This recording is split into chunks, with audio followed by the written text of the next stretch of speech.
आज मुझे एक स्टूडेंट का कमेंट आया कि मुझे याद करने की कोई तरकीब बताइए कि मैं कोई विषय पढ़ता हूँ तो मुझे याद नहीं होता है, तो याद करने की कोई तरकीब बताइए कि कैसे सब कुछ याद हो जाए। तो दोस्तों आज की इस वीडियो में कुछ इसी के बारे में बात करने वाला हूँ। दोस्तों मैं अपने स्टूडियो पे नहीं हूँ, अपने सेटअप पे नहीं हूँ, तो इस कारण इस तरह से वीडियो बनानी पड़ रही है। तो दोस्तों आज मैं बताता हूँ कि क्यों याद नहीं होता, हमें कोई भी चीज़ याद कैसे होती है उसके विषय में बात करेंगे। तो दोस्तों क्यों हमें कोई चीज़ याद नहीं होती, हम लोग पढ़ाई करते हैं तो पढ़ाई याद नहीं होती, बाकी एक एक घंटे दो दो घंटे की जो मूवियाँ होती हैं वो तो पूरा रट जाती हैं।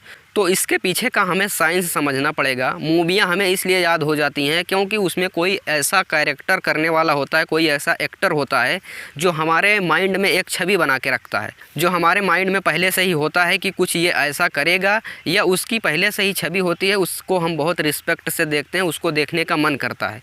तो इस कारण से वो हमें मूवियाँ याद हो जाती हैं। और दूसरी बात मूवियों के साथ क्या होता है कि मूवियों में पिक्चर होता है, उसमें वर्ड से ज़्यादा पिक्चर दिखाई जाती है, तो हमें वर्ड याद नहीं होते, हमें पिक्चर्स में चीज़ें ज़्यादा याद होती हैं। तो दूसरी बात तो उसमें वो हो गई कि पिक्चर भी रहती है, तो इसलिए मूवियाँ याद हो जाती हैं। तो दोस्तों अब बात करते हैं, ये जो हमें मूवी याद हो जाती है इसको हम पढ़ाई से रिलेट करके देखते हैं, या हमारे लाइफ में जो इम्पोर्टेंट है उससे रिलेट करके देखते हैं।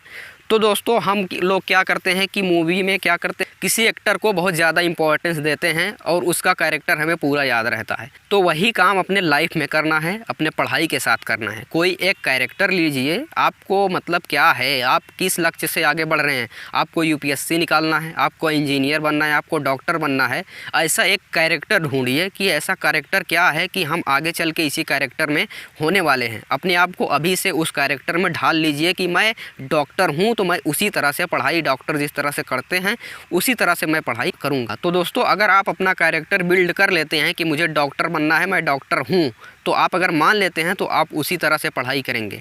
तो दोस्तों पहली तो आपको ये बात करनी है, आपका एक कैरेक्टर डिज़ाइन हो जाना चाहिए आपके माइंड में कि मैं ये हूँ और इस तरह के लोग किस तरह से पढ़ाई करते हैं, कितनी लगन से पढ़ाई करते हैं, तब आपको ऑटोमेटिकली उसमें से आपको निकलने लगेगा बातें कि किस तरह से हमें पढ़ाई करनी है। उसके बाद दोस्तों बात आती है कि पिक्चर्स के फॉर्म में हमारा माइंड चलता है, कि पिक्चर्स के फॉर्म में हमारा माइंड याद करता है किसी भी चीज़ को। तो पिक्चर्स के फॉर्म में याद करने के लिए दोस्तों आप लोग ज़्यादातर मैप का सहारा लीजिए, ज़्यादातर एक्सपेरिमेंटल चीज़ों का सहारा ले लीजिए। दोस्तों आप लोग फिजिक्स, केमिस्ट्री, मैथ समझते हैं तो उसमें आप ज़्यादातर उसमें वर्ड मत, उसमें हल मत कीजिए, ज़्यादातर आप उसमें से कोई एक्सपेरिमेंट ले लीजिए, उसको आप किसी चीज़ को मान लीजिए कि आपको कोई रिएक्शन करवाना है केमिस्ट्री में, तो ज़रूरी नहीं कि आपको वो चीज़ें मिलनी चाहिए तभी आप रिएक्शन करवाएं, तभी आप एक्सपेरिमेंट करें। आप उस चीज़ की जगह कोई दूसरी चीज़ मान लीजिए, उसके बाद एक्सपेरिमेंट कीजिए, तब आपको इंटरेस्टिंग लगने लगेगी पढ़ाई।